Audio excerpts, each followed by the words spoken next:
Sekarang kita masuk ke jenis pembangkit energi terbarukan tenaga angin ya. Karena kita masuk, walaupun di Indonesia masih jarang ya, cuman kita ada di Sulawesi, jenis Ponto sama Sidrap ya. Karena di Indonesia cuma dua baru dua ya. Tapi cukup besar itu, sampai 75.000 megawatt ya. Ada 30 turbin angin, nah masing-masing. Ke puncaknya ya, di mana masing-masingnya mempunyai kapasitas 2,5 megawatt satu turbinnya ya. Nah, walaupun di Indonesia nanti kita lihat tidak termasuk daerah yang banyak ininya ya, potensi tenaga anginnya skala besar ya. Skala besar. Nah, kalau tenaga angin ini sebenarnya sudah digunakan manusia dari awal ya, untuk seperti perahu awalnya dulu kan. Nah, tapi untuk lebih banyak ke mekanik secara tradisional ya, penggilingan atau pemompaan air ya, itu menggunakan angin. Tapi dengan generator adalah setelah nanti ditemukannya listrik ya tentunya ya. Jadi dia sama dengan pembangkit energi lainnya selain matahari itu ya, dia menggunakan energi mekanik.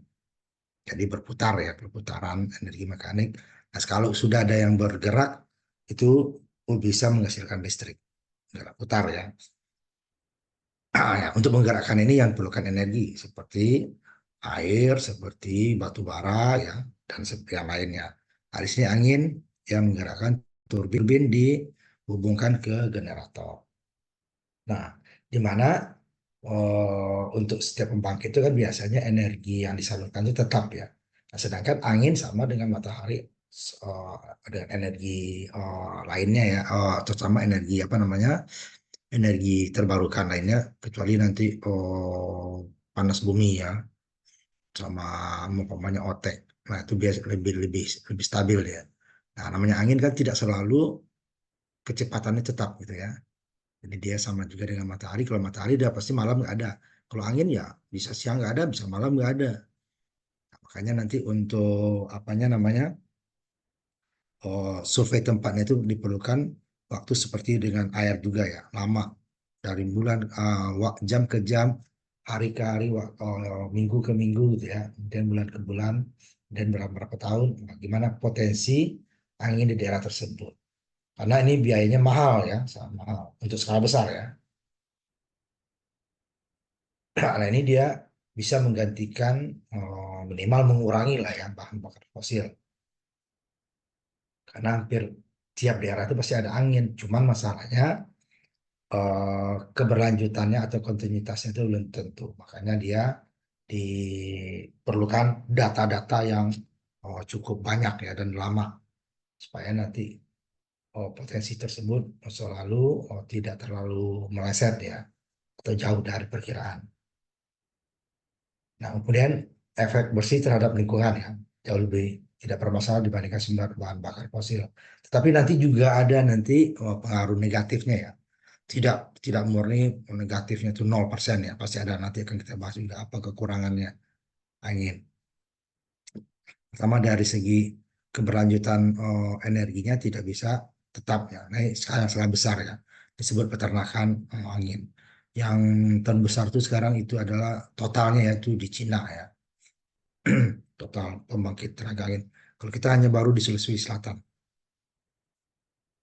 mulai dari dulu zamannya PSB dibangun tuh surveinya, sampai zaman Pak Jokowi yang selesainya ya, cukup lama kan. Nah, itu skala besar ya. Jadi dia yang disebutkan peternakan ini sama dengan peternakan apa, oh, ladang, energi apa namanya, solar cell itu ya. Jadi dia di situ dikumpulkan banyak turbin, nah, di sini ya. Nah, biasanya ini tinggi ya. Biasanya tenaga angin itu dicek adalah di 100 meter dari permukaan tanah. Ya kan ini skala besar. Nah, bila turbin itu bisa lebih dari 50 meter ya panjangnya. Panjangnya bisa lebih dari 50 meter. Sehingga itu kan ukuran sangat besar. Sehingga memerlukan biaya yang banyak ya. Sehingga tidak, makanya tidak sembarangan itu dibangun karena memerlukan biaya yang besar. Nah, nanti ada juga nanti biasanya di daerah pantai itu angin biasanya lebih banyak dari daerah daratan gitu ya. Kebanyakan gitu ya. Nanti ada di daerah pantai tetapi akan memerlukan biaya lebih besar lagi karena nanti komponennya juga harus tahan korosi gitu ya. Kalau di sini kan di permukaan tanah tidak, korosinya lebih kecil. Ini disebut ini angin darat. Sebuah energi yang murah, bersaing dengan banyak. Nah, dengan fosil umumnya ya. Tetapi itu tadi dia tidak bisa terus-menerus. Kemudian angin lepas pantai ya, ini angin lepas pantai. Lebih stabil dan lebih kuat daripada angin darat. Ini rata-rata ya. Dan pertanian lepas pantai atau nanti peternakan atau pertanian ya, pokoknya yang kumpulan daripada turbin-turbin yang banyak itu ya. Ada menyebut peternakan angin, ada disebut pertanian angin ya. Sama juga pertanian bakal solar cell ya, sama ya. Karena diperlukan energi yang besar. Nah, ini dia kalau di skala besar ini bisa dipasok ke, beda dengan mikrohidro kemarin kita bahas ya, ya bisa dipasok ke jaringan listrik nasional atau grid istilahnya ya. Ini yang contohnya di Cina.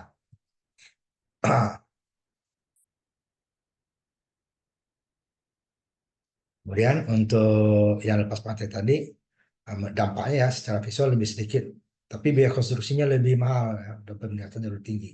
Karena dia masalah garam ya, uap garam dari air laut. Dan pembangunannya tentu di dalam pantai akan lebih sulit dibandingkan dan lebih mahal dibandingkan dengan di darat. Di darat langsung 3 kali kan, kalau dalam pantai kan akan kita menghadapi air dulu. Kemudian pemeliharaannya juga akan lebih tinggi. Tetapi dia anginnya lebih stabil dibandingkan dengan yang darat. Jadi masing-masing ada kelebihan dan kelemahannya ya. Walaupun kalau sudah stabil, tidak ada jaminan juga ini bekerja 24 jam ya. Tidak ada jaminan. Nanti akan lihat peta-peta angin di dunia nanti. Tentu itu akan berubah ya sesuai dengan keadaan panas bumi. Tapi itu adalah yang sudah disurvei. Kemudian peternakan angin darat yang kecil ya dapat memberi umpan sejumlah energi dalam jaringan atau menyediakan daya listrik untuk lokasi jalan terisolasi sama dengan solar cell ya. Jadi dia bisa untuk kepentingan di lokasi tertentu saja untuk skala kecil. Karena kalau di skala besar memerlukan persyaratan yang rumit ya dan biaya yang besar. Nah, ini biasanya kalau yang skala kecil itu gabungan dari matahari dan angin. Kemudian tenaga angin memberikan daya yang bervariasi, ya, sama dengan matahari ya. Variasi sebenarnya energi terbarukan hampir sama semuanya. Mikrohidro juga ada variasinya pada saat musim hujan dan musim kemarau kan, tapi kan jangkanya lebih panjang, jauh perubahannya ya lebih lama. Kalau angin itu bisa dalam 1 jam bisa berubah, dalam 1 hari bisa berubah kan, seperti matahari juga. Jadi variasinya. Kemudian variasinya sangat tinggi, yang sangat konsisten ya dari tahun ke tahun, tetapi memiliki variasi signifikan untuk skala waktu yang lebih pendek. Jadi kalau lebih pendek dia lebih lebih teratur lah ya, tapi kalau lebih panjang itu perubahannya itu sangat bervariasi. Sehingga daya maksimal tadi belum tentu didapat terus-menerus dari puncaknya ya. Sehingga dia biasanya digunakan dengan sumber daya listrik lainnya ya, yang beri pasokan jika dia masuk ke jaringan. Tidak bisa diandalkan satu-satunya. Nah, kalau satu-satunya diandalkan, kita harus menyediakan itunya tadi adalah baterai kan. Saat sama seperti matahari saat malam hari kalau matahari ya, atau saat gelap matahari, bisa dia baterainya digunakan. Tetapi biasanya itu memerlukan biaya yang lebih besar lagi. Dan untuk mengisi baterai dan pemakaiannya akan lebih cepat habisnya ya daripada pengisian. Nah, kalau matahari itu, kalau angin itu lebih bisa karena dia malam juga bisa. Dia tidak tergantung cahaya ya. Itu tergantung adalah perubahan panas dari satu daerah ke daerah lain. Jadi baru akan terjadi angin. Sehingga dia biasanya gabung atau nanti disimpan. Cuman sekarang sudah makin bagus ya penyimpanan baterai itu dengan pengisian yang lebih cepat. Itu biasanya untuk mobil listrik ya, kendaraan listrik ya. Nanti bisa digunakan untuk sumber energi matahari atau angin yang seperti yang tidak apa namanya tidak terus menerus ya, sehingga pada saat tidak atau anginnya bukan tidak ada mungkin tidak kuat gitu ya memutar karena besar, maka perlu digunakan yang lain atau simpanan tadi. Jadi pada saat, nah karena kan pada saat daya besar kan kalau nggak dipakai juga terbuang deh kan, makanya disimpan seperti kemarin mikrohidro ya bisa tersimpan. Cuman kalau ini mikrohidro digunakan untuk keperluan lain, kalau ini untuk disimpan karena dia satu saat tidak ada kurang angin itu bisa dipergunakan atau kalau di matahari juga seperti itu. Nah, ketika proporsi atau jumlah ya tenaga angin di suatu daerah meningkat, ya kebutuhan untuk meningkatkan jaringan dan kemampuan lebih rendah untuk menggantikan produksi konvensional dapat terjadi. Jadi bisa menggunakan, mengurangi lah atau mengganti gitu ya. Kalau dia besar bisa mengganti, tapi biasanya kan tetap tetap perlu backup ya, cadangan, karena dia namanya angin tidak bisa berputar terus menerus. Jadi di sini diperlukan teknik manajemen daya, memiliki kapasitas yang berlebih atau lebih disebutkan secara geografis ya, sumber dapat dikirim, tenaga air yang cukup, yang mengekspor dan mengimpor daya ke tetangga atau ke pembangkit di sebelah yang berdekatan ya, atau mengurangi permintaan ketika produksi angin rendah. Nah ini yang susah kan, karena kebutuhan, apalagi terutama untuk industri ya, nggak mungkin diturunin orang, pabriknya berhenti dulu kan mungkin. Makanya perlu cadangan tadi. Kalau hanya untuk rumah tangga tuh bisa saat angin kurang, makanya dia perlu cadangan tadi atau penyimpanan dalam baterai ini baru nanti dikonversi dengan inverter ya.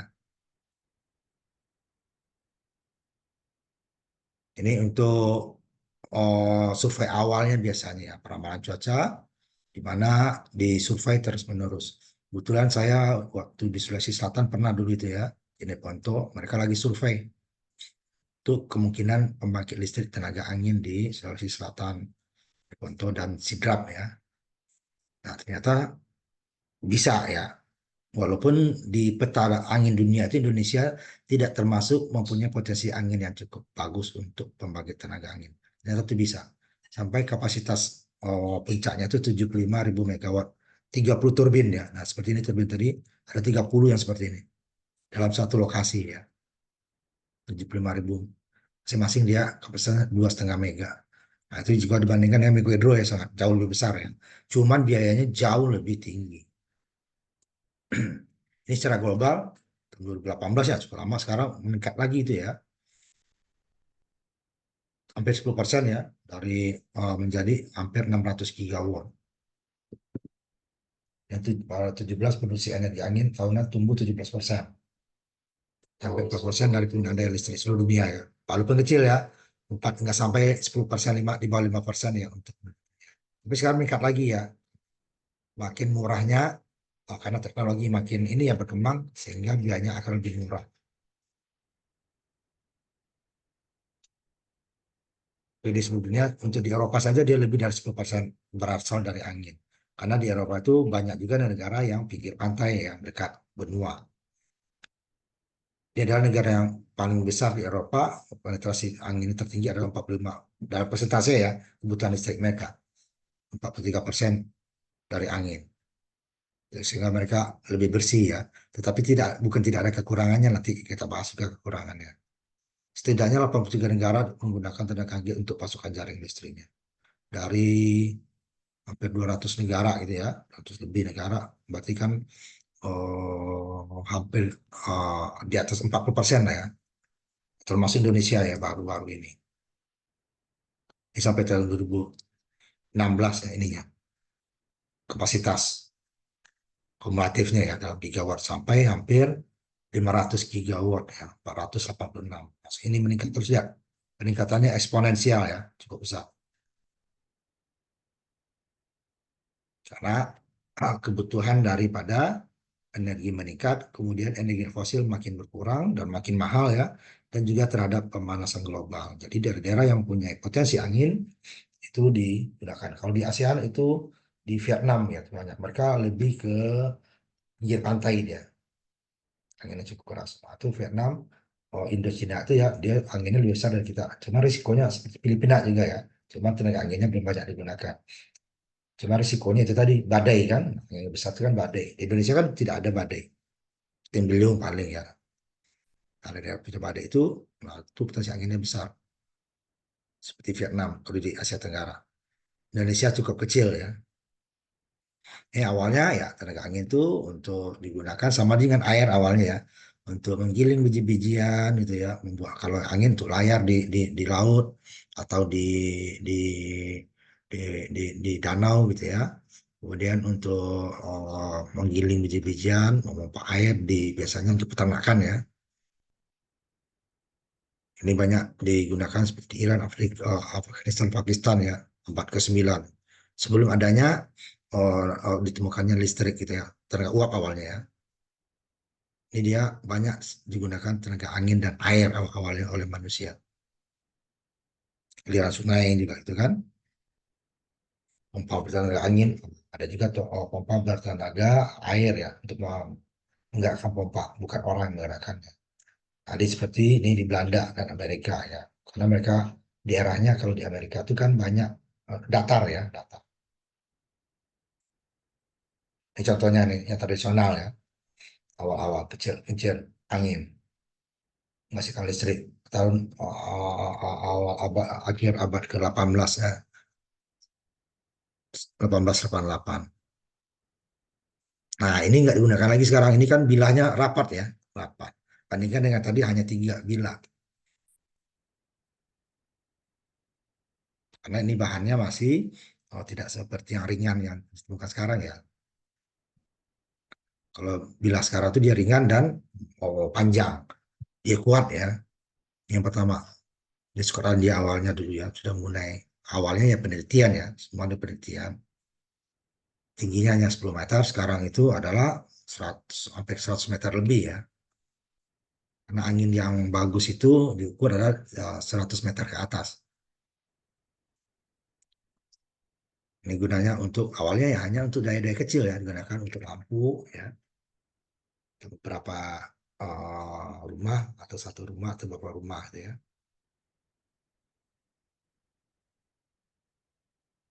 Kemudian untuk sekitar penerangan umum lah ya, jalan atau rumah sakit, ini awal-awal energi tenaga angin digunakan.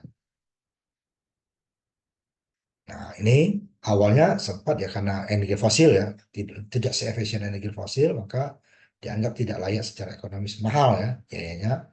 Di samping itu juga tidak angin tidak dijamin terus-menerus kan.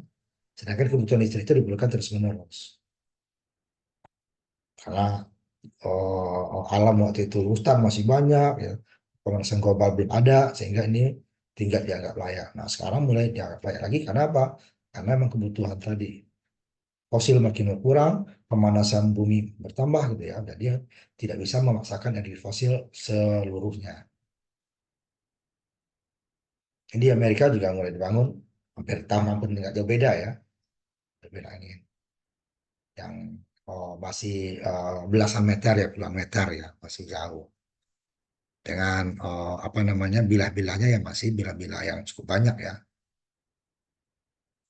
Sekarang hanya 3 kan, itu yang paling efisien itu. Dari ada 1, 2, 3 dan seterusnya itu yang 3 bilah itu yang paling efisien. Nah, awalnya masih berkapasitas ya 12 kilo ya, dihubungkan ke dinamo atau apa ya, generator. Ini dia bisa digunakan untuk isi baterai. Nah,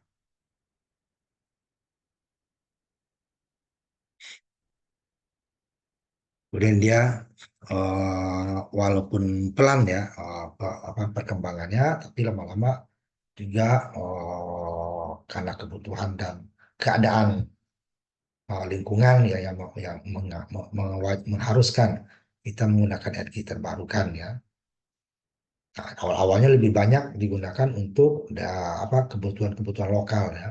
Karena susahnya jaringan listrik ke daerah tersebut. Seperti kalau di daerah benua itu Amerika atau Australia gitu kan, padang padang rumputnya itu kan luas dan itu pasokan ternaknya untuk angin digunakan untuk memompa air gitu ya, menghasilkan listrik untuk keperluan rumah-rumah yang penduduk yang itu sangat jauh ya letaknya antara satu rumah. Dan juga nanti untuk pengisian stasiun-stasiun kecil yang jauh ya, yang tidak ramai tetapi harus dilewati. Nah, ini peta angin di dunia ya. Nah, yang makin dia gelap ini ya, hitam di sini kan, merah, oranye ya ke kanannya ini makin tinggi. Sedangkan makin biru ke bawah dia itu makin rendah. Lihat Indonesia kan. Indonesia itu kan biru biru biru biru muda nih ya. Biru laut muda. Nih. Ternyata di Sulawesi ada. Ini Filipina, sini masih masih ada. Nih Vietnam sini ya. Ini Jepang, Korea, dan ini Vietnam, Filipina di atas ini ya. Di Cina lah di sini. Masih ada. Ini yang merah kan, merah dia. Termasuk di Australia ya, bagian selatannya, Selandia Baru. Nah, coba lihat di ini Amerika kan, ini Afrika, ini di Eropa. Nah, ini kan banyak Amerika Utara ya, banyak potensi anginnya. Cuma resikonya juga badai itu ya, badai. Nih pantai barat Amerika Serikat, oh, banyak ya. Afrika Selatan. Nah, kemudian ini di ini kok Afrika Selatan, Amerika Selatan ya, ini Afrika ya. Masih banyak potensinya. Nah, ini di Timur Tengah ya, Timur Tengah. Di Cina, Cina juga banyak ya. Ada gurun dia kan, banyak. Di Rusia ke atas. Nah, Indonesia ini kita juga terlalu kecil ya potensinya angin. Tapi ternyata ada. Udah dibuat di Sulawesi Selatan itu ya. Sindrap sama Janet Ponto. 75 megawatt. Berarti kan 75 juta watt itu ya. Jadi Indonesia termasuk daerah yang tidak. Padahal kita daerah ini ya apa namanya banyak kepulauan ya. Ternyata banyak kepulauan ya tetap ininya kita potensinya besar. Malah besaran Filipina di sini ya. Indochina, Vietnam, Laos, Kamboja, Jepang, apa sini nanti Korea ya, Cina itu potensi-potensi angin. Yang banyak juga kan di utara Amerika ya, Eropa juga banyak. Karena mereka berhadapan dengan apa namanya samudra ya. Indonesia ini samudra juga tapi nggak ada ya. Ini samudra Hindia, ini Papua ke sini samudra Atlantik tidak ada juga. Potensi kecil nih. Ini malah Papua Nugini yang ada. Lebih besar ya potensinya ya. Australia bagian ini sedikit ada di tengahnya ini kan negara nih Australia ini ya. Pasti anginnya kencang. Ini bagian selatannya, ini Selandia Baru ya. Ini Amerika Selatan, ini Afrika Selatan, ini Afrika nih Timur Tengah ya, ini Afrika Utara banyak. India ada ya, ini India kan, ke Pakistan, Cina yang banyak, Rusia ya, negara can Soviet dulu lah. Nah itu potensi-potensi yang besar ya. Nah, ini dari angin, nah ini kecepatannya itu nanti dia dari ini tadi dia kecepatan angin itu kan menentukan energi yang terbesar. Karena kecepatnya kodrat ya, ini setengah mv kuadrat. Nanti AT ini luasan apanya namanya luas bilah ya, luas bilah daripada turbin. Volumenya ya terlalu lurus. V pangkat 3 nih kan setengah luasannya rho ini kan apa kepadatan udara ya, sampai sama lah, nggak terlalu jauh beda ya. Ini ada kecepatan yang pangkat 3. Makanya semakin cepat angin itu energinya ini dapat semakin besar. Sedangkan untuk tentu kalau rho-nya nggak bisa kita tambah ya, padatan angin itu agak susah. Yang bisa kita tambah ada luasan tadi, APT ini kan luasannya. Nah, nggak mungkin kita membuat luas-luas dia seperti yang ini tadi ya. Ini kan luasnya luasannya banyak ya, luasnya. Tetapi dia tidak efektif. Nah, sedangkan yang jenis sekarang itu modelnya tipis halus kan. Jadi nggak mungkin kita buat ini luas supaya energi besar, susah dimutar. Dia tetap kecil, makanya diperlukan kecepatan. Jadi tinggal kita pilih dua kecepatan apa luasnya. Kalau luas tadi dia tidak akan dapat banyak itunya. Berat dia jadinya kan. Nah, maka kecepatan anginnya pangkat 3 dia kan kecepatan. Kalau dengan air kan juga dia adalah ketinggian ya headnya ya kuadrat pangkat 3. Hanya setengah rho v kuadrat pangkat 3. Sehingga dia dengan bilah yang tipis kecepatan tinggi dia akan dapatkan energi yang besar. Nah, sedangkan kecepatan ini yang tidak konstan kan, tidak konstan.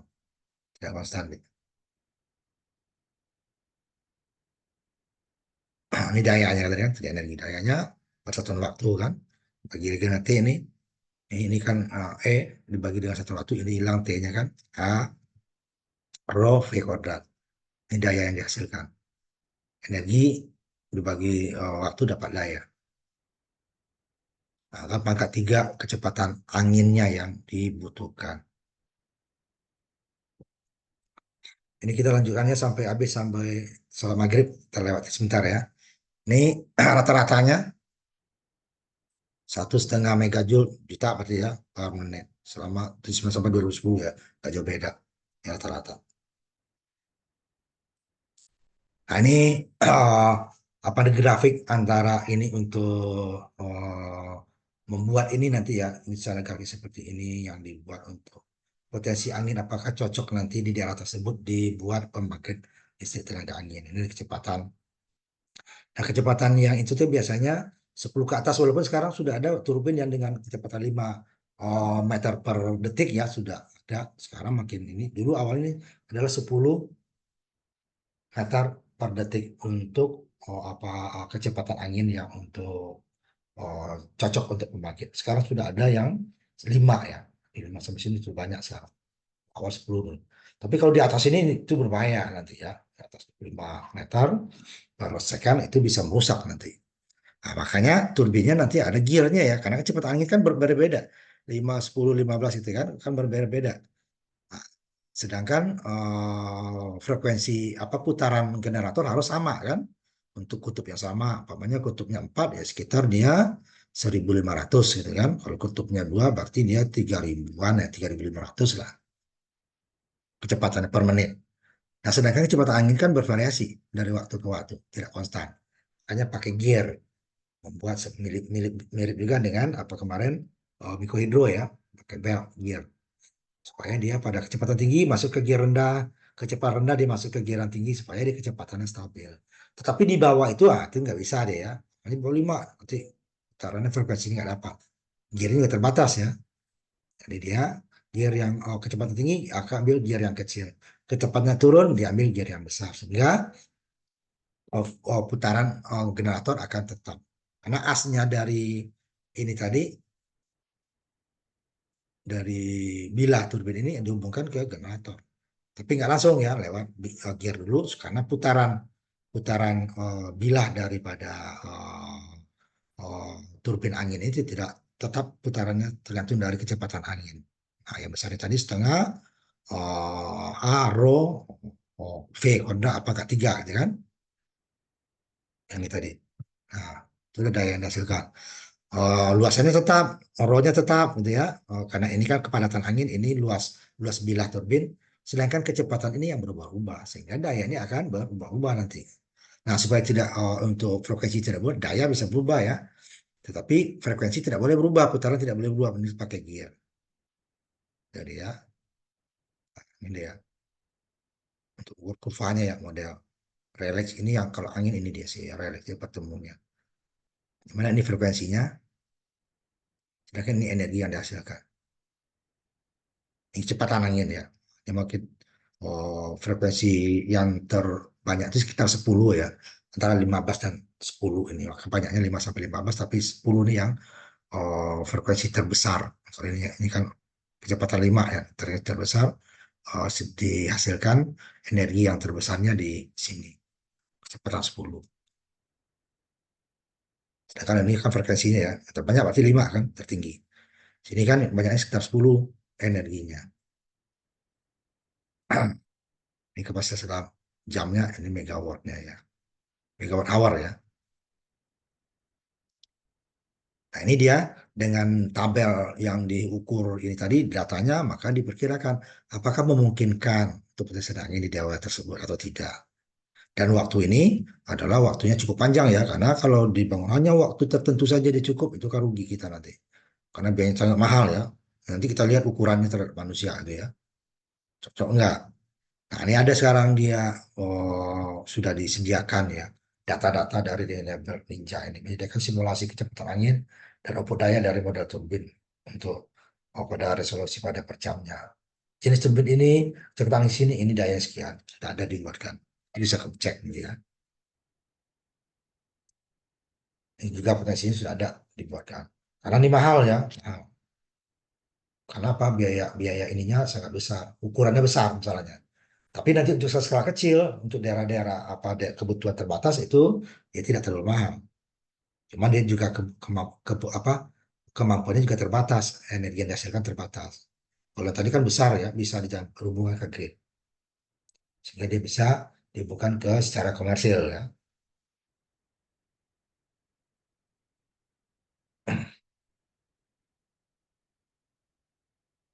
Jadi dari jumlah daya yang diekstraksi yang dikembangkan dari angin ya secara ekonomis, dari angin jauh lebih banyak daripada penggunaan tenaga manusia.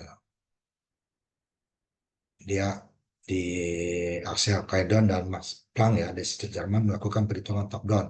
Ada beberapa energi angin yang ada ya dari atas bawah, berarti dari pemerintah lah ya, yang dari pusat kekuasaan untuk menentukan ya. Dimulai dengan radiasi masuk dan menggerakkan angin dengan menciptakan suhu di atmosfer tertentu ya. Jadi menyimpulkan bahwa 18 terawatt sampai 68 terawatt dapat diekstraksi. Ini secara ideal ya. Tera itu kan 1.000 giga ya.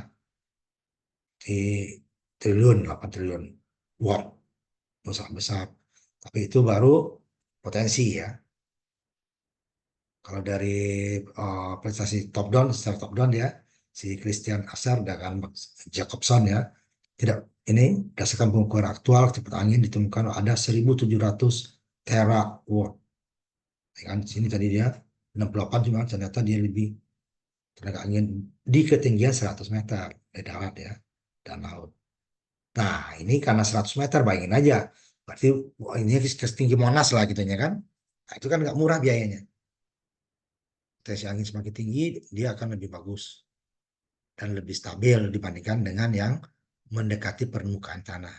Jadi, makanya kebanyakan pembangkit sekarang itu adalah memang di atas sekitar 100 meter itu ya. Sehingga bila-bilanya tadi di atas 50 meter panjangnya. Bayangkan saja satu bila itu 50 meter. Apa, biayanya berapa? Ngangkutnya gimana? Dan tempatnya bukan tempat yang mudah dijangkau lagi ya. Ada jumlah yang 1.700, di antaranya 72 sampai 107 dapat diekstraksi dengan cara praktis dan biaya kompetitif. Berarti mikirkan sekitar 80 lah ya. Itu bisa secara ekonomis. Terawatt. Tetapi lihat untuk pembangunan 100 meter itu diperlukan biaya yang sangat besar ya. Itu potensi-potensinya. Dan perkiraannya rata-rata 1 watt per meter persegi ya. Dari kapasitas 2 sampai 5 megawatt per kilometer untuk perkiraan skala besar ya. Dalam 2 sampai 10 megawatt ya, per kilometernya. Jadi perlu daerah yang luas juga seperti matahari ya. Dan biayanya ya jauh lebih bantu matahari. Karena dia perlu ukuran yang besar. Secara sipilnya ya, teknik sipilnya itu perlu biaya yang besar.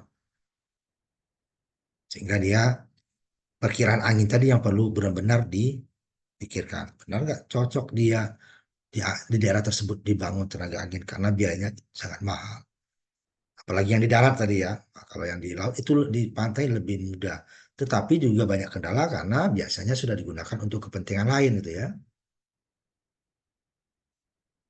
Di kekuatan angin bervariasi ya. Nilai ini diambil nilai rata-ratanya ya. Lokasi tertentu tidak hanya menunjukkan jumlah energi yang bisa dihasilkan oleh turbin angin sana. Itu diukur. Nah, kecepatan berapa, turbinnya apa, ukurannya ya. Yang cocok. Kemudian baru dihitung secara ekonominya. Makanya perlu tadi dia keberlanjutannya tadi, maka dia perlu yang tinggi ya supaya kemungkinan angin dapat angin itu lebih besar daripada di dekat permukaan tanah. Jadi untuk menilai situs atau tempat ya tenaga angin yang diharapkan atau di mana yang prospeknya bagus itu ya, mesti diskusi probabilitas sering cocok dengan data kecepatan angin yang diamati. Nah, tadi dia ada model relax dan Weibull nanti ya, secara perhitungan angin berapa. Lokasi yang berbeda akan memiliki distribusi kecepatan angin berbeda, sama dengan air ya. Tidak sama matahari juga gitu. Matahari lebih lebih aman lah ya. Model Webull mencerminkan distribusi aktual kecepatan angin per jam 10 menit di banyak lokasi. Atau jam per 10 menit gitu ya. Ini hampir bisa mendekati. Makanya faktor Webull sering mendekati dua dan ini distribusi relek dapat digunakan sebagai model yang kurang akurat, tapi lebih sederhana. Nah, faktor Webull ini relek lebih sederhana untuk pengukurannya, tapi keakuratannya lebih kurang daripada Webull. Faktor dua lebih lebih baik Webull ya. Tetapi dia lebih kompleks perhitungannya. Relax lebih sederhana, tetapi agak jauh dari ke apa errornya cukup besar gitu ya. Ini pertanakan angin atau apa tadi peternakan perkembangan ya hampir sama lah ya. Jadi ini yang untuk skala besar. Karena biayanya mahal tadi, jika lokasi tersebut anginnya potensial, sayang dibuat hanya beberapa turbin saja. Karena untuk mendapat angin yang relatif tetap gitu ya dan besar itu tidak semua tempat ada. Kita lihat peta tadi ya, peta angin dunia, tidak bisa semua, sehingga kita jika dapat tempat yang cukup luas itu dibangunlah peternakan angin supaya kita dapat energi yang lebih besar, dan nanti semakin besar peternakan angin akan harga jualnya itu akan bisa lebih murah. Kalau hanya makin kecil dia kan sedikit gitu kan, biaya produksi dengan ininya akan dengan konsumsinya lebih besar produksinya nanti. Jadi dia bisa, kalau di Indonesia itu banyak 30 turbin, nah ini bisa sampai ratusan turbin dalam satu lokasi ya. Ini biasanya di daerah yang angin cukup besar tadi ya, yang seperti di daerah-daerah yang banyak di benua ya, karena mereka banyak apa namanya dataran dataran yang datar gitu ya. Jadi ini nggak boleh dia berbukit-bukit gitu ya. Kalau di Ponto itu memang di atas bukit ya. Jadi dia tidak ada lagi penghalang. Jadi sini seperti ini tadi nanti nggak boleh ada penghalang. Ya, lagi kan nggak ada penghalang bukit apa pokoknya di daerah datar atau di atas gunung atau bukit gitu ya. Nah, cuman nanti untuk pembangunannya akan repot kan? Nah, dia membawa ke daerah bukit sehingga dia itu akan masuk ke dalam biaya, ya kan? Masuk ke dalam biaya. Hampir sebetulnya angin memiliki desain yang sama ya, dengan sumbu horizontal. Nanti sumbu vertikal itu ada untuk skala kecil, ada ke bawah ya. Terus memiliki rotor berlawanan dengan 3 bilah. Ini yang paling efisien. Ada 2 bilah, bisa, tapi ini yang 3 ini efisien. Kalau lebih dari 3 bilah apa? Dia saling apa nanti resonansi namanya ya. Saling saling saling nabrak anginnya. Jadi dayanya malah berkurang. Terus sedikit rugi kita kan, karena luasannya tadi adalah daya adalah luasan dikali dengan rho dikali dengan V kodak kecepatan angin ya. Jadi luasannya juga perlu. Tapi kalau lebih dari 3 bar dia tidak terjadi nanti interferensi antara angin ini satu dengan yang lainnya bila, sehingga nanti bukan tambah cepat untuk dayanya cepatannya, tapi malah memperlambat nanti. Nah ini makanya sebagian besar untuk skala besar ya ini 3 bilah ini. Kecuali yang untuk skala kecil nanti macam-macam nanti kita lihat nanti. Dengan menara yang tinggi ya, nah, sampai karena dia nanti yang ini bisa 100 meter. Ini contohnya pertanyaan turbin soalnya berhubungan dengan tegangan menengah ya. Nah, ke jaringan listrik 35 atau kalau kita 20 kV ya. Secara ya, selalu jarak 7D ya diameter dikali rotor dari turbin angin. Diatur antara masing-masing turbin peternakan angin ya. Tidak boleh dekat-dekat juga karena dia masih ada nanti pengaruh anginnya itu ya nah sini. Jadi jarak antara ini kan anginnya kencang umpamanya gitu kan. Nah, kenapa nggak dibuat dekat supaya makin banyak? Nggak bisa nih ada jarak di sini ke sini ada. Supaya nanti putaran angin di sini tidak mengganggu yang di sini. Nah itu dia tidak saling mengganggu. Kalau bilahnya tidak saling terjadi semacam interferensi ya kalau gelombang. Jaraknya tadi 7D diameternya tadi dikali 7 rotor dari turbin. Antara masing-masing turbin ya. Jaraknya kalau rotornya tadi panjangnya 50 meter itu kali 50 35 meter jarak masing-masingnya. Kalau 50 meter ya 350 meter jaraknya. Supaya tidak saling ganggu. Dan juga nanti kalau terjadi apa-apa namanya barang yang bergerak ya, umpamanya roboh, dia tidak mengganggu yang lain. Nah, ini juga salah satu kelemahannya nanti. Di turbin angin itu kita tidak bisa ngadain kegiatan apapun di bawahnya. Yang baru outputnya nanti tentu masuk ke trafo ya untuk menaik ke tegangan menengah tadi. Karena yang dihasilkan ini paling dia 300-an, 3 fase ya 300 volt ya. Ini beberapa tenaga angin sudah existing ya. Ini Cina yang besar ya. Dalam megawatt. 7 giga hampir 8 giga. 7.000 nih ya. Ini 1,5 giga India. Lihat India negara besar itu ya. Tenaga angin. Karena mereka membutuhkan energi cukup besar ya. Ya, Cina yang besar. Total dari tenaga angin di dunia juga masih Cina. Punya karakteristik dan stabilitas generator. Karena generator itu harus putarannya tetap ya. Nah, sedangkan inputnya bisa bervariasi. Sehingga perlu nanti gear itu ya. Kemudian juga untuk koreksi faktor dayanya perlu nanti kapasitor bank. Supaya kita nggak rugi.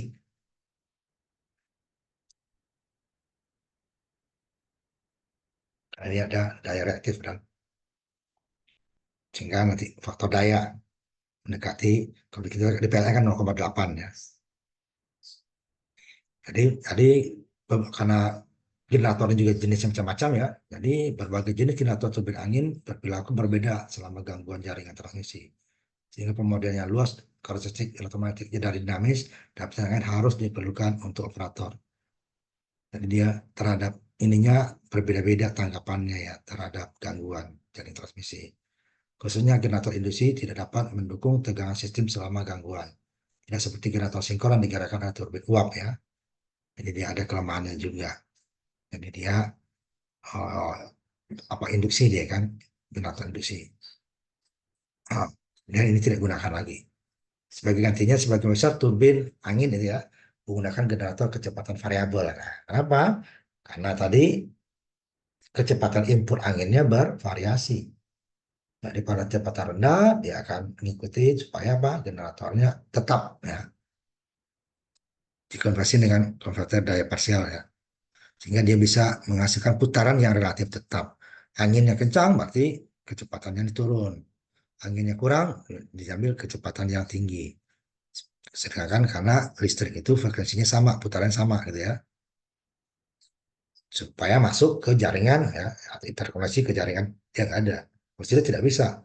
Karena nanti dia dayanya apa? Oh, daya. Oh, amplitudonya, oh, tegangannya, frekuensinya harus sama sama fasanya ya. Supaya bisa digabung ke pembangkit yang lainnya, ke jaringan ya. Sehingga dia termasuk interkoneksi. Jadi kemudian menggunakan mesin pengumpanan ganda ya dengan konverter skala parsial atau generator induksi sangkar tupai ya. Nanti yang di mesin listrik kami belajar tuh. Generator sinkron baik secara permanen maupun listrik dengan konverter skala penuh. Supaya karena sumber tadi bervariasi ya kecepatan. Sedangkan putaran generator harus sama. Kalau kita 50 Hz gitu ya, jadi kecepatan 1.500 atau sampai 3.500 untuk kutub 2 atau 4 gitu ya. Tidak bisa lagi hanya dua itu ya. Atau sistem transmisi akan memasuk sebuah pertenakan angin dengan sebuah pada grid ya, ke jaringan ya. Menentukan besaran interkoneksi ke grid transmisi. Tadi seperti frekuensinya harus sama dengan jaringan, fasanya sama, kemudian amplitudonya atau tegangannya sama. Baru bisa dia interkoneksi. Berdaya, konstantan frekuensi kan, gak dinamis dari turbin. Selama gangguan sistem harus tidak mengganggu jaringan lain. Kalau tidak harus putus. Nah ini tadi yang lepas pantai. Potensinya lebih besar daripada yang di daratan gitu ya. Tetapi biayanya lebih besar. Dan tidak semua pos pantai bisa karena biasanya sudah digunakan untuk yang lain seperti pelabuhan, seperti tempat pariwisata. Ya. Jadi tidak bisa kita kan tinggi itu Pak 100 meter. Kalau seperti Monas kan bisa orang pariwisata di bawahnya ini nggak bisa karena dia bergerak di atasnya ya, berbahaya. Ini dia potensinya lebih besar, cuman biayanya juga akan lebih tinggi dan tidak semua tempat juga bisa digunakan. Sama juga di darat sih, tapi kan di darat itu kan di daerah pegunungan, daerah itu kan jarang ya, hanya peternakan paling. Ini dia memanfaatkan angin yang lebih sering dan kuat ya, lokasi-lokasi dan memiliki dampak estetika lebih rendah dari proyek berbasiskan lahan gitu ya. di daerah yang belum digunakan. Biaya konstruksinya 65 jauh lebih tinggi karena masalah pertama pembangunannya ya dalam air dengan di darat kan lebih mahal dari dalam air. Kemudian pemeliharaannya karena airnya itu air garam, jadi mudah korosi, lembab gitu ya dibandingkan dengan yang di darat. Sehingga maintenance dan konstruksinya lebih mahal. Ini contohnya yang termuka di dunia, Siemens dan Vertas di Jerman itu ya. Satu lebih terkemuka untuk tenaga angin lepas pantai. Nah, ini termasuk yang di Vietnam ya, yang menggunakan Siemens. Vietnam atau Vertas, tapi dari Jerman memang dia. Betul, dari Jerman. Dia juga sudah untuk kapasitas 3,16 gigawatt lepas pantai ya, terutama di Eropa Utara selama 2010. Sekarang meningkat terus ya. Bandingkan di Indonesia tadi yang di Jeneponto itu hanya 75 mega ya, 75 megawatt. Ini giga 3.160 ya. Tapi ini banyak tempat. Tapi dari operator ini ya, operator yang sama.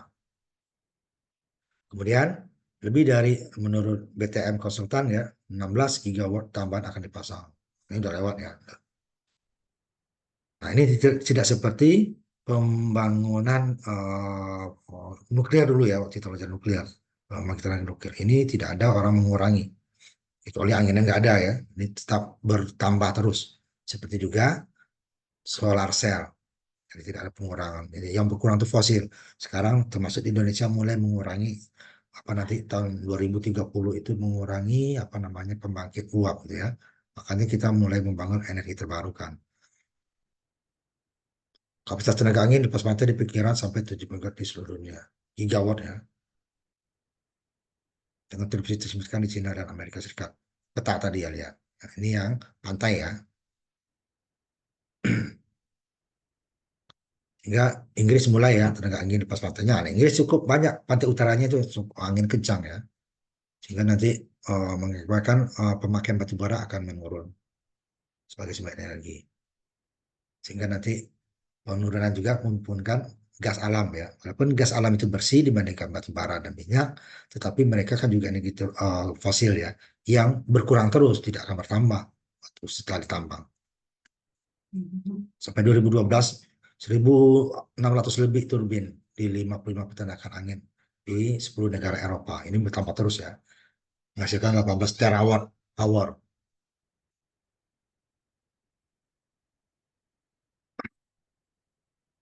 Dan juga di Inggris, tenaga lepas pantainya terbesar 600 megawatt. Tapi dalam Cina tadi kan giga dia, ada yang tadi ya 7.900, kan hampir 8 giga. Paling besar di dunia emang. Di Cina itu banyak yang besar-besar.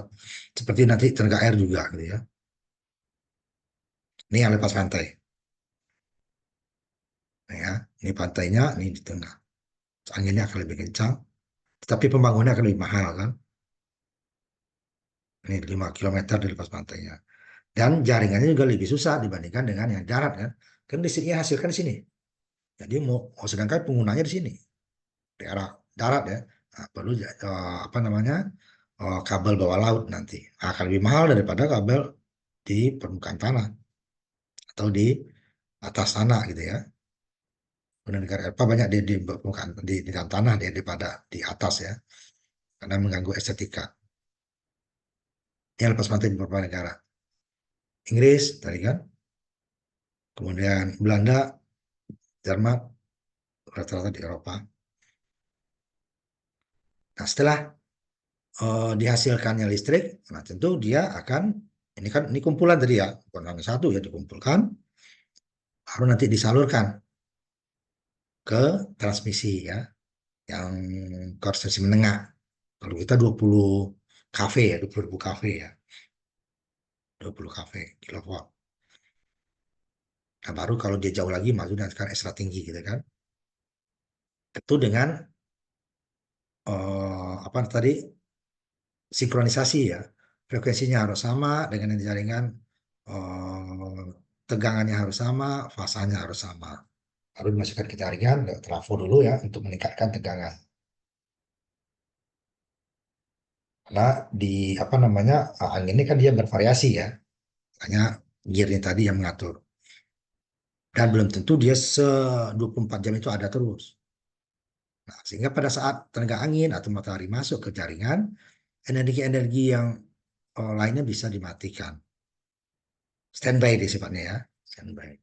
Kecuali batu bara ya, batu bara nggak bisa standby. Sehingga dia perlu transmisi. Nah, tadi aja jadi di pas pantai aja contohnya, ini kan jauh. Atau yang jenis Ponto itu daerah pegunungan ya. Mereka pemakaiannya kan di daerah perkotaan atau pedesaan. Sehingga perlu jaringan listrik lagi. Yang makanya tidak boleh terlalu jauh dari jaringan yang sudah ada. Kalau semakin jauh itu akan menambah biaya pembangunan. Sedangkan biaya listrik, jual listriknya tidak bisa ditingkatkan begitu saja. Sudah ada regulasi dari pemerintah masing-masing ya. Satu kW berapa? Kan nggak bisa dia. Sedangkan semakin jauh dia, tentu jaringan makin jauh mahal kan. Biaya operasional, biaya pembangunan akan meningkat. Nah, ini untuk lepas pantai perlu kabel bawah laut. Nggak mungkin di atas. Sangat mahal jatuhnya ya. Nah, kemudian untuk bikin konstruksi saluran tegangan tinggi baru sendiri itu akan sangat mahal. Sehingga dia biasanya di dekat-dekat jaringan yang sudah ada. Walaupun cukup jauh ya, tentu dia hanya jaringan itu sampai jaringan yang paling dekat gitu ya. Tidak membuat jaringan sendiri. Itu yang sudah ada, jaringan sudah ada. Tidak membuat jaringan sendiri. Nah, tantangan terbesarnya adalah untuk integrasi ke jaringan tenaga angin seperti Amerika ya. Mereka luas ya karena mereka punya apa namanya daerah-daerah dataran yang luas ya. Apakah dia berupa padang pasir atau rumput yang rendah gitu ya. Rumput sabana stepa itu ya. Dia sangat luas sehingga diperlu jaringan. Nah, biasanya negara-negara di Eropa juga ada seperti itu. Di Timur Tengah, kalau di Asia itu India sama Cina gitu ya. Yang banyak. Afrika, Afrika banyak juga yang rendah dan datar itu ya. Nah, ini dia dan mereka terpencil ya daerah letaknya kecil.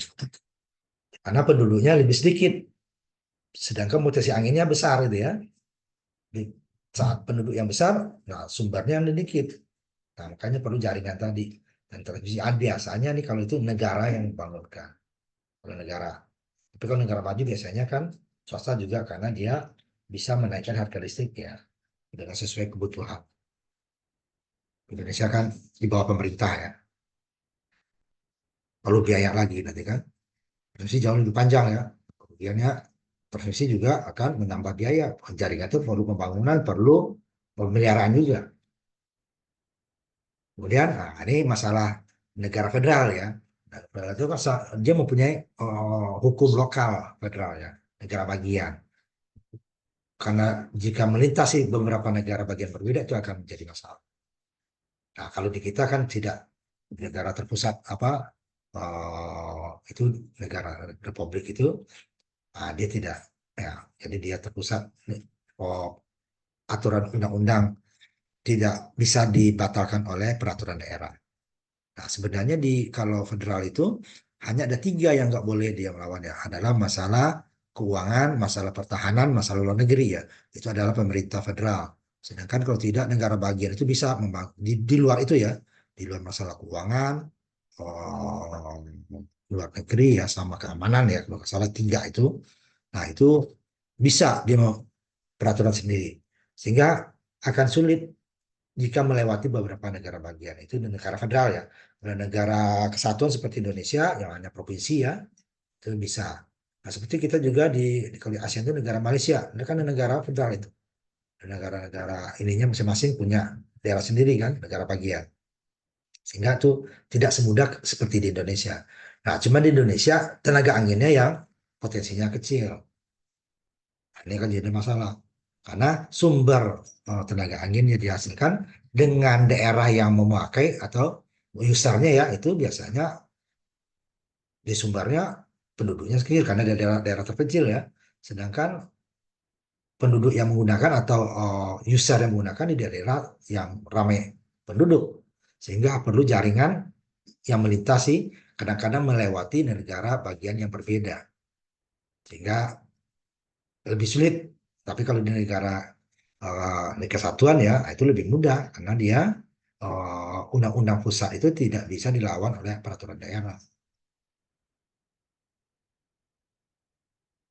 Dan ini dia masalah undang-undang mereka yang ngatur harus disinkronkan ya supaya karena energi itu kan dibutuhkan untuk semua orang.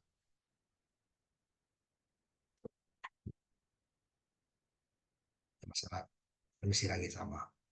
Kemudian kapasitas dan produksinya ya. Tentu 2015 ini ditahu seperti tahun yang lalu lebih dari 200 turbin angin ya. Ini berkembang terus ya. Sama juga dengan matahari, perkembangannya cukup pesat. Yang dua ini yang cukup banyak ini ya perkembangannya. Sama nanti apa biomasa ya. Di seluruh dunia sampai kapasitasnya 432. Peaknya nih ya, tidak ini terus. Beda dengan batu bara ya akan sama terus ya kan selagi energinya masuk. Kalau ini kan tidak peaknya. Ya, di Eropa sendiri kapasitas lebih dari 100 gigawatt 2022. Dari Serikat 75 gigawatt. Tiongkok ya 145 paling besar dia ya. Nah penduduknya juga banyak. Pada tahun 2015 hanya sekitar 15% dari semua kapasitas listrik terpasang di Eropa ya. Atau menghasilkan 11% untuk biaya listriknya. Ini semua kapasitas pembangkit listrik terpasang ya. Lebih dari 10% kan. Karena mereka kebanyakan negara Eropa itu bukan penghasil energi fosil gitu ya. Nah, mereka energi terbarukannya. Nah, kalau Cina karena penduduknya banyak, dia juga penghasil fosilnya nggak banyak juga ya. Di air juga banyak. Ya lebih dari 4 kali dari 2000 sampai 2006 ya. Ini nggak sampai 10 tahun, tapi dia setiap 3 tahunnya 2 kali lipat bertambah. Karena dia tidak terlalu mengganggu ya. Nanti walaupun ada, pasti ada negatifnya tidak semua ya. Awalnya Amerika, sekarang Cina ya. Tahun 80 90-an, tahun 2000-an itu mulai Cina. Nah, tahun 97 saja Jerman sudah melampaui Amerika. Apalagi Cina, itu dia mereka kecepatan sangat tinggi. Ada 83 negara yang secara komersial ya, bukan yang mandiri satu-satu. Nanti kita lihat juga yang kecil-kecil ya. Dia harus menggunakan tenaga angin. Jumlah aktualnya ya ini yang terbukti dihasilkan oleh angin dengan mengalihkan kapasitas template-nya apa dari turbinnya ya berversi sesuai dengan peralatan dan lokasinya. Dan setiap peralatan efisiensinya berbeda-beda. Perkiraan faktor kapasitas dari serta angin sekitar 35 sampai 40%. Jadi di bawah setengah lah ya. Tapi itu kan energinya gratis. Ini dia kemampuannya sampai 7.000 hampir hampir hampir di atas 800 terawatt hour yang sudah dibangkitkan. Puncaknya tapi ya, ini puncak ya. Bukan segini terus karena dia pasti bervariasi ya, tergantung dari angin yang datang. Kemudian ini pembangkitnya, jumlahnya pembangkit dari 19. Pembangkit tenaga angin 2015 ya, naik terus kan, 800 tadi ya. Kemudian dengan listrik tenaga tertinggi, Amerika, Cina, sekarang Cina ya, ini kan tahun 2015, sekarang Cina, 2025 Cina, kita besar. Ini beberapa negara, rata-rata Eropa ya. Nah, ini Amerika Utara, Cina, ini Eropa semua, kecuali ini India. Ini baru Brazil, ini Amerika Selatan. Terus sisanya adalah Eropa. Karena Eropa Barat terutama ya, mereka sumber energi mereka itu tidak menghasilkan energi fosil kebanyakan ya. Makanya seperti apa namanya Prancis 80% dia dari nuklir kan. Nah, seperti nanti dari beberapa negara Eropa itu dia lebih seperti nanti tadi apa Denmark namanya kan. Itu dia kan lebih dari 50%-nya adalah dari tenaga energi terbarukan. Pertumbuhannya ya, bergerak terus sama dengan matahari ya. Pertumbuhannya di samping biayanya makin murah ya, karena semakin banyak apa penggunaannya sehingga biaya produksinya akan makin turun kan. Itu sudah prinsip ekonomi ya. Sehingga berkembang terus, harganya makin murah, tentu orang akan lebih mudah untuk membangunnya. Nah, kecuali ininya itu yang turbinnya ya, masalah sipilnya itu ya biasanya nggak jauh beda.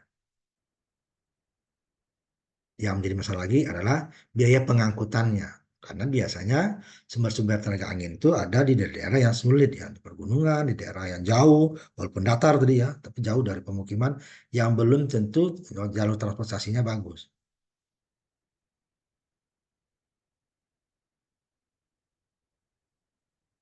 Ini sebagian besar Cina dan India sekarang kan. Ini ya, makanya Cina sekarang terbesar. Secara ekonomi juga ini sangat penting energi angin ya.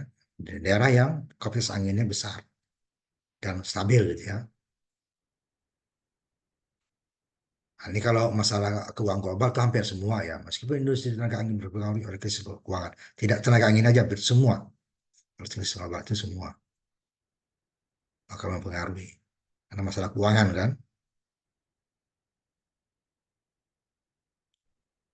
Kemudian dia cenderung harga jualnya akan cenderung menurun karena biaya pembangunnya juga akan semakin turun. Dalam beberapa kasus, ya, angin darat menjadi opsi pembangkitan listrik termurah dan biaya terus menurun. Tetapi tadi dia ya lebih murah dibandingkan dengan yang pantai ya, pinggir pantai karena dia pembangunan lebih murah. Tetapi sumber anginnya biasanya lebih kecil dibandingkan dengan yang di pantai, pinggir pantai. Ini beberapa tahun ke depan sekarang adalah 30 USD per megawatt ya, awal. Lebih mahal dari fosil masih. Di Eropa tahun 2015, 45% dari semua kapasitas pembangkit baru adalah tenaga angin. Jadi hampir separuhnya ya, jika ada pembangunan pembangkit baru itu dari angin. Sementara periode yang sama kapasitas daya bahan bakar menurun. Nah, karena emang ini kebijakan negara juga nih ya. Indonesia kemarin 35 megawatt itu rata-rata adalah batu bara. Tenaga angin, matahari, panas bumi itu persentasenya lebih kecil. Ini yang kapasitas ya sampai tahun 2024, 2025. Cina 23 megawatt atau 4% ya. Jerman, Amerika Serikat, Brazil, India, Kanada, Inggris, Swedia, Prancis. Prancis juga cukup 2% ya. Tapi dia energi fosilnya sedikit. Turki ini di atas hampir 1.000 mega atau giga berarti ya. Indonesia masih hanya puluhan mega ya, belum sampai ratusan. Nah itulah pembangkit tenaga angin bagian pertama ya. Nanti minggu depan terakhir kita masuk untuk melanjutkan ini ya. Gimana nanti ke tidak semua halnya positif gitu ya. Ada yang sifatnya juga negatif. Walaupun dia tidak sebanyak yang negatif yang lain gitu ya. Nah, itu pembangkit listrik tenaga angin yang bagian pertama. Nah, sampai di sini dulu kita. Nanti karena saya jam 7 ada kuliah lagi ya. Terima kasih. Assalamualaikum warahmatullahi wabarakatuh. Saya tutup dulu ya.